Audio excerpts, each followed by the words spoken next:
Every superstition has an origin story. One fine day, a particular incident occurs, and people start being cautious. The moment there is even a hint of the occurrence of the same incident again, people start believing in it as a superstition. This is exactly how the legend behind Friday the 13th was born. People began to notice evidence of dreadful things happening on this day and date, and figured that it was best to avoid doing anything on Friday the 13th. But where did it all begin? How old is the story of this myth? That is exactly what we are going to explore in today's video. But before we go into our exploration, we have a very small request. If you like our content, please support us by subscribing to our channel.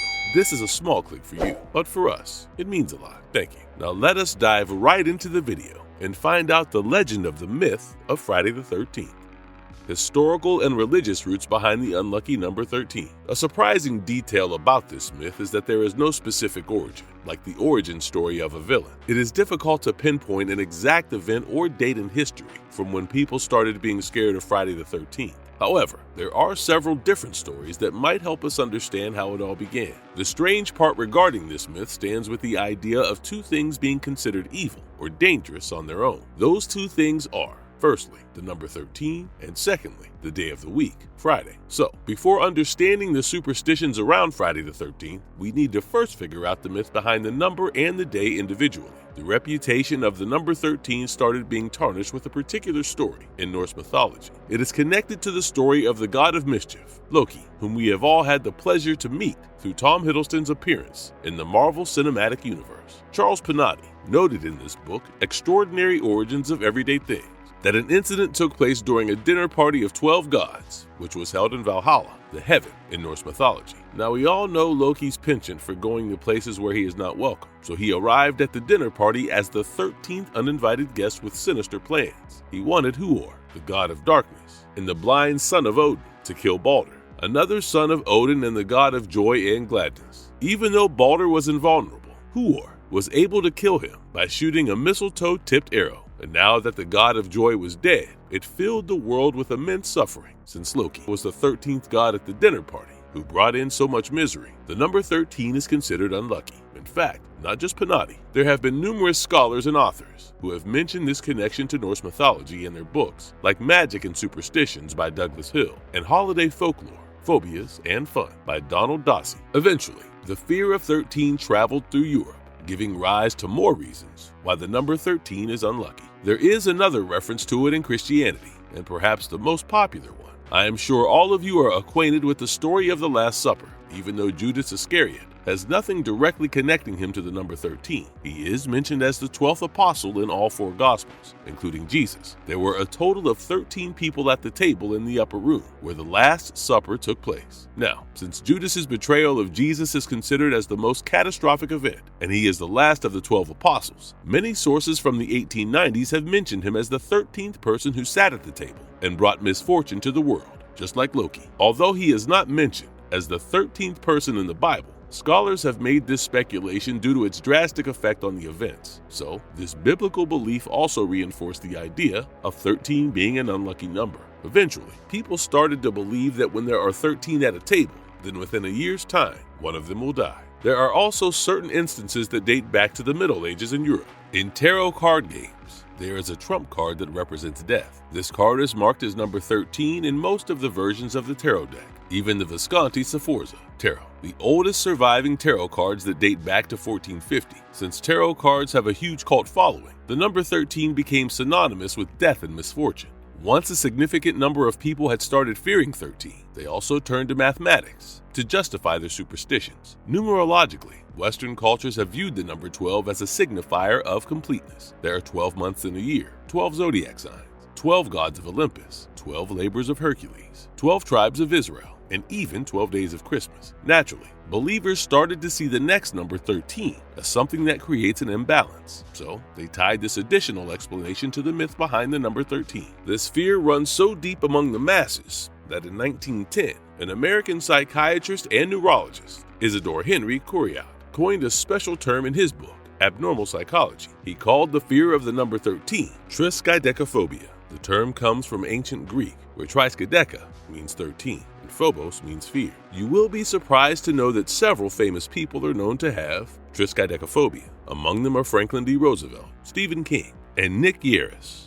The horrible day of the week. Although in today's day and age, we all get extremely excited with the arrival of Friday because that means we get to chill for the weekend. People in the olden times did not think the same. Compared to the number 13, there are fewer instances where Friday was considered unlucky. One might assume that in Christianity, Friday would be seen as a bad day due to Jesus' crucifixion, but we all celebrate Good Friday in his name, which is the Friday before Easter, so it is unlikely that this gave rise to Friday's bad reputation. However, there are several other biblical events that are believed to have taken place on a Friday, like the day Cain killed his brother Abel, as well as the day when Adam and Eve ate the apple from the tree of knowledge. In ancient Rome and Britain, there was a time when Friday was known as the Hangman's Day, because it was the day when people who were sentenced to death would be hanged. In fact, in the 1300s, Geoffrey Chaucer, the father of English literature, wrote a very specific line in his seminal work, The Canterbury Tales. In the Nun's Priest's Tale, he wrote, and on a Friday fell all this mischance. While these are substantial shreds of evidence, it was not until the 19th century that Friday and 13 became one to form the fear of Friday the 13th. The myth of Friday the 13th. One of the major events that have been used as an origin for this superstition is the incident that took place with the Knights Templar, who were a powerful French military order of the Catholic faith. They were formed in the 12th century to defend pilgrims on their way to the Holy Land of Jerusalem. They were also one of the wealthiest military orders. They were charged with imprisonment for performing several illegal activities, but scholars have noted that the king really just wanted to gain their financial resources. So, King Philip IV of France ordered to have them arrested, and at least hundreds of the Knights Templar were taken into custody, and many of them were eventually killed. Now, do you want to guess the date and day on which their arrest took place? It happened on Friday, October 13th in 1307. You might be inclined to believe this was just a coincidence, but the people who believed in the superstitions of 13 and Friday thought differently. Although there is some speculation about this incident being the origin behind the myth of Friday the 13th, we owe it to the onset of popular culture for making it famous. The fear of Friday the 13th grew so big,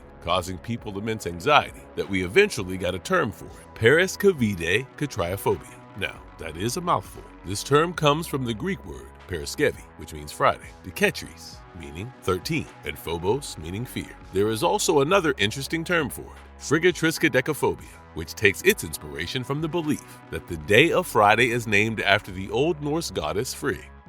Pop culture and modern fear. One of the early mentions of the fear of Friday the 13th can be traced back to several French works published in the 19th century. One such example is found in an article from 1834 titled Revue de Paris, where the Marquis de Salvo wrote about how bad luck is always surrounded on Fridays and around the number 13. This also makes it clear that people began to view Friday the 13th as an unlucky day due to the individual reputations of Friday and 13. Another literary example comes from the same year in a play titled Les Finesses de Gribouille, where one of the characters says, "I was born on a Friday, December 13th, 1813, from which come all my misfortunes." Eventually, this fear became even more rooted in France, as there is another example from an 1858 play by Henry Chivot and Alfred Duru, where a character says, "I have never had any luck in my life. I was born on a Friday, the 13th. The superstition traveled from one part of the world to another, and soon gained even more popularity as more literary and cinematic works began to mention it. The earliest mention in a British work is traced back to 1869. Henry Sutherland Edwards, a British journalist, wrote a biography of Gioacchino Rossini, an Italian composer who was quite famous for his 39 operas. In his work, Edwards mentioned that, like so many Italians, Rossini figured Fridays as an unlucky day and 13 as an unlucky number. So it is quite remarkable how he died on Friday the 13th of November in 1868. These are works that never gained enough public attention to popularize the myth. People hold Thomas William Lawson accountable for that, with his seminal novel Friday the 13th, which was published in 1907. Lawson gave an exciting twist to this novel by making one of his characters, an unethical New York City stockbroker, cause a huge Wall Street crisis on Friday the 13th by making use of this cultural superstition. In fact, the famous author Dan Brown, known for his mystery thriller novels, also popularized this superstition by including the Knights Templar incident in his novel The Da Vinci Code, which was published in 2003. The fear of Friday the 13th was literally the talk of the town in the 19th century. In fact, out of this fear sprang an exclusive society called the 13 Club. It was founded by Captain William Fowler, a New Yorker, in 1882, who wanted to debunk the notion of 13 as a number of bad luck and celebrated instead. During this time, the most prominent fear of 13 came from the Last Supper, so people would often avoid having a table of 13 because it was believed that if 13 people were together, then one of them would be bound to be a Judas. That is exactly the reason why Fowler started the 13 Club, to have 13 people at a table. This idea came to him as a reflection of his own life. Before founding the club, he realized that several events in his happy life revolved around the number 13. He went to Manhattan's public school number 13 and even graduated at the age of 13. During his brief career as an architect, he constructed 13 publicly accessible buildings. Eventually, when he served in the Union Army, he fought in 13 battles. Due to these events, 13 became his lucky charm. In the 19th century, the way to make new friends or build new connections was through involving oneself in social clubs, and Fowler enjoyed himself in such establishments. He even enjoyed the ancient Arabic order of the nobles of the mystic shrine, and later went on to become a part of a total of 13 social clubs. No surprise there. To start his own club,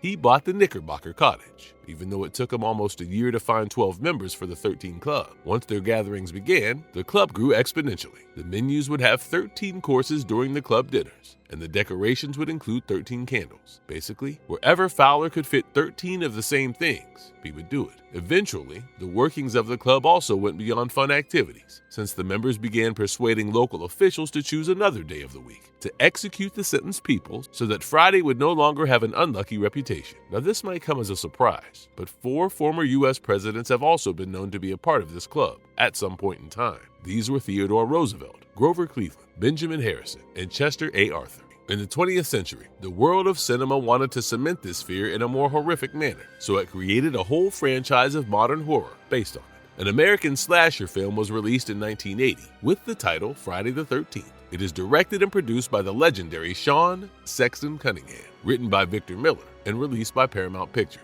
It follows the tale of a character named Jason Voorhees, who appears as a serial killer with a hockey mask. The film did exceptionally well with amazing graphics, and Jason's character won the hearts of horror fans, becoming a cult classic. Eventually, Friday the 13th had sequels upon sequels, and currently, there are a total of 12 slasher films in this franchise that feature Jason as the main horrific element. Through this franchise, a superstition that has been rooted in culture took the shape of more tangible fears and turned it into a realistic myth. The fear of Friday the 13th runs so deep that at least 17 to 21 million people in the United States have been known to be affected by it. So much so that these people avoid doing their regular chores on such a day. They would avoid taking flights, doing any major business transactions, or even getting married. In fact, it was recorded that businesses saw a loss of at least 800 to 900 million US dollars on Friday the 13th. It is impossible to ever avoid Friday the 13th entirely, since we follow the Gregorian calendar. According to this, any month that starts on a Sunday is bound to have a Friday the 13th, and in every calendar year, there is at least one Friday the 13th. Other cultural interpretations of Friday the 13th. Superstitions often spring from similar beliefs but might differ depending on one's culture. The tale of Friday the 13th has different yet similar translations in different cultures. In most Spanish-speaking countries, instead of Friday, Tuesday the 13th is known as the unlucky day. It is not just them. Even the Greeks view Tuesday the 13th as a day of misfortune and bad luck. According to the Greeks, each day of the week is impacted by the presence of a god. So, Tuesday is believed to be dominated by the god of war, Eris, or in Roman myth, the god Mars. And obviously, no one is looking forward to war at any time. In fact, in the Greek language, Tuesday is known as Triti, which means 3, since it is the 3rd day of the week for them. We all know the famous proverb about that number. It is often said that bad things come in threes, so this idea just adds to their superstitions. If we turn the pages of history, we can find out several other incidents that reinforce their fear of Tuesday the 13th. One of the biggest examples is the fall of Constantinople to the Fourth Crusade, the Latin Christian armed expedition. It took place in 1204 on Tuesday, April 13th. Then, the conquest of Constantinople also occurred on a Tuesday. So over time, the believers have come to justify the logic behind their superstition. The number 13 is often considered a lucky number among the Italians, although there could be people who see it as unlucky due to the globalization of its reputation in America. But Friday holds the same bad luck. For them, the worst possible day is Friday the 17th. Much of it has to do with how we write the number 17 in Roman numerals. They notice that if we shuffle the digits of the number 17 in Roman numerals, we get a Latin phrase that means I have lived. Since it is in the past tense, it implies the presence of death. And as we all know, death is a bad omen. There exists a fun fact around this superstition in cinema. In 2000, an American parody film was released titled Shriek If You Know What I Did Last Friday the 13th. The same film was released in Italy with the title Shriek, Do You Have Something to Do on Friday the 17th? In a few East Asian cultures, like Japan, a similar explanation is used to justify the bad luck brought by the number 4. In Japanese, the name for the number 4 sounds like death. So over time, 4 began to have a few different pronunciations. Usually, in many contexts, people tend to avoid using the term for 4, which sounds like death, when dealing with living beings. In the same regard, April the 4th is viewed as an unlucky day, since it is the 4th day of the 4th month, so it is bound to bring bad omen. Now, the ancient Egyptians also had something to say about the number 13. According to them, this number signifies transformation, and it has nothing to do with bad omens. Quite the contrary. In fact, since they believe that the 13th stage of life is all about new beginnings and is supposed to bring good luck and not negativity, the evidence of these superstitions also tells us how we constantly keep borrowing from other cultures, and in the end, we are bound to find similarities, even with a stranger. Marvelous verdict. Well, folks, with that, we have come to the end of yet another marvelous videos. It sure was a roller coaster ride, trying to figure out how a particular date in the calendar made people so afraid that they entirely avoided doing anything on that day. Although the believers have substantial justification for not liking Friday the 13th, there have been greater tragedies that we have lived through that did not start on Friday the 13th. The most perfect example is the 2 world wars. So, I guess the date only has any power as long as we believe in the superstition. Nevertheless, it was fun looking at all the historical pieces of evidence of events that were either related to Friday or the number 13. What about you? Are you a believer of Friday the 13th? And have there been things that you have avoided doing on such a day? Let us know all about it in the comments down below. And if you like this video, do not forget to hit that like and subscribe button on your way out. It means the world to us when you help us grow. Until next time, guys, it's goodbye. Have a good one.